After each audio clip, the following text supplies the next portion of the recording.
mesdames, buongiorno, good morning, good afternoon, niha, salam alaikum, shalom, buongiorno, hasta mañana, buongiorno, salam alaikum. Alors, je vais parler aujourd'hui sur un problème, sur une découverte scientifique universelle. C'est-à-dire, c'est quoi? Toute cette découverte, c'est les trous noirs et les corps qui composent notre univers. C'est quoi notre univers? Alors, comme nous savons que la Terre se trouve dans la galaxie, ok, la Terre se trouve ici, dans un point galactique, dans la galaxie. Et la Terre, elle fait partie d'un ensemble de planètes, un ensemble de soleils, un ensemble d'étoiles, ici, au niveau de cette galaxie. Et cette rotation, c'est ici, c'est une rotation dans le sens contraire des aiguilles d'une montre. Et cette galaxie, elle a d'autres galaxies similaires, comme ses frères semblables, oui, plusieurs, des milliards et des milliards de galaxies, donc qui forment, c'est-à-dire des amas d'étoiles, des amas de planètes et des amas de corps célestes.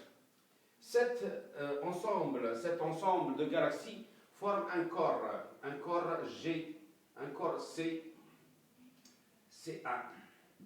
Ça c'est la G1 galaxie, ça G2, ça G3, ça G4. Alors c'est un corps C1, c'est-à-dire en forme de rotation. Ce corps, il est rotatif aussi, dans le sens contraire des aiguilles d'une montre. C'est pour ça que la rotation de ce corps, elle a provoqué la rotation de ces galaxies. Elle a provoqué ces mouvements à l'intérieur de ces galaxies. Comme la même chose au niveau de la planète terrestre, où dans l'atmosphère, nous trouvons des tourbillons d'air, des tourbillons de cyclones, de tornades, qui épousent la force de Coriolis. C'est-à-dire, ils sont provoqués par la force de Coriolis. Tout ce qui se trouve dans l'atmosphère, il est en rotation, c'est simple. Aussi, tout ce qui se trouve à l'intérieur de ce corps, il est rotatif, tel que les planètes et tel que les corps galactiques. Et ce corps C1, nous avons un corps C2, un corps C3, un corps C4, un corps C5, et des milliards de corps CX, des milliards de sortes de ce type de corps, beaucoup plus grands. Ils forment un corps, c'est-à-dire un corps géant, donc un corps géant. Ce corps géant aussi, il a d'autres semblables corps géants, comme c'est le même chose. Des milliards de corps géants, des milliards et de corps géants, qui forment un méga autre corps géant. C'est-à-dire comme ça. Tout ça. Voilà.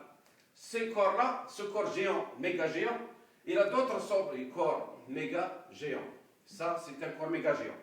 Et ainsi de suite, avec certains d'autres corps comme celui-là, et plusieurs milliards de corps comme celui-là forment un super corps méga géant, c'est-à-dire jusqu'à 7 étages, 7 étapes, le petit, la galaxie, jusqu'au méga super corps méga géant.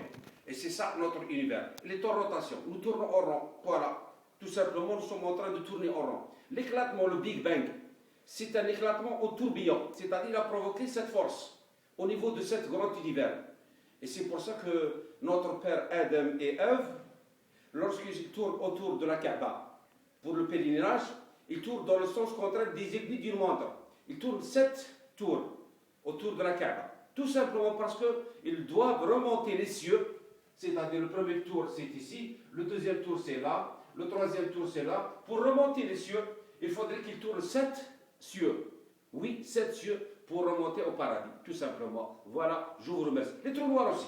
Les trous noirs c'est ici. C'est les grands centres de grande vitesse. Chaque galaxie a son trou noir. Et chaque corps a son trou noir. Et chaque mégacorps a son trou noir. Et chaque super mégacorps, il a son propre trou noir, tout simplement. Voilà l'explication de l'univers. Et je vous remercie. Hasta mañana. Goodbye. Au revoir. Salam alaikum.